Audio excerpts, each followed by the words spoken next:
G Sreejith നമുക്കൊപ്പം ചേരുന്നുണ്ട്. Sreejith, good morning. അവിടെ മഴ എങ്ങനെയാണ്? ഈ റെഡ് അലേർട്ട് മുന്നറിയിപ്പാണല്ലോ ഇന്നും ഉള്ളത്. എന്താണ് അവിടുത്തെ സാഹചര്യം?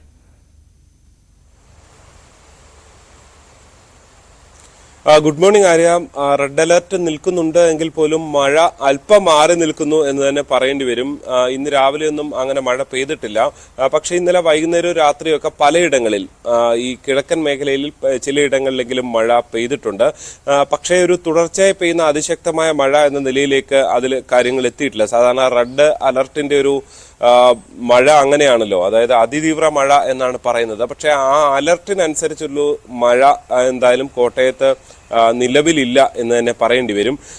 ഈ മീനച്ചിലാറും മണിമലയാറും ഒക്കെയാണ് പ്രധാനപ്പെട്ട നദികൾ. അവിടെ ഒന്നും ഈ മുന്നറിയിപ്പ് നിലയിലേക്ക് പോലും വെള്ളം എത്തിയിട്ടുമില്ല.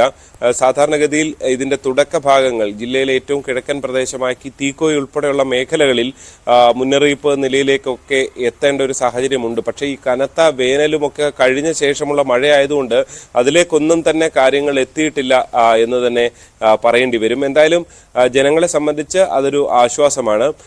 മഴ പെയ്യുന്നുണ്ട്, പക്ഷെ അതൊരു ദുരിതമായി മാറുന്നില്ല എന്നുള്ളത് ആശ്വാസം തന്നെയാണ്.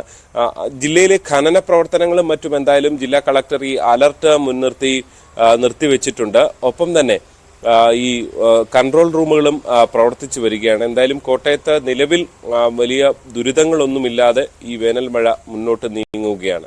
ശ്രീജിത്ത് സൂചിപ്പിച്ചതുപോലെ തന്നെ കോട്ടയത്തിന്റെ കിഴക്കൻ മേഖലയാണ് ഈ മഴ പെയ്യുമ്പോൾ ആദ്യം ദുരിതത്തിലേക്ക് എത്തുന്നത്. നമ്മൾ കഴിഞ്ഞ തവണയൊക്കെ കണ്ടതാണ് ഇത്തരത്തിൽ ഒരാൾ പൊക്കത്തോളം വെള്ളം ഉണ്ടാകുന്ന ഒരു അവസ്ഥ, വീടുകളിൽ നിന്നൊക്കെ ആളുകൾക്ക് മാറി താമസിക്കേണ്ട ഒരു അവസ്ഥയിലേക്കൊക്കെ വന്നത്. അതോടൊപ്പം ഉരുൾപൊട്ടൽ ഭീഷണിയുണ്ട്.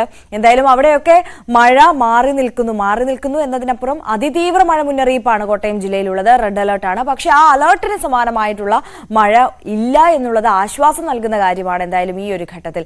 ജി ശ്രീജിത്താണ് കോട്ടയത്ത് നിന്ന് വിവരങ്ങൾ നൽകിയത്.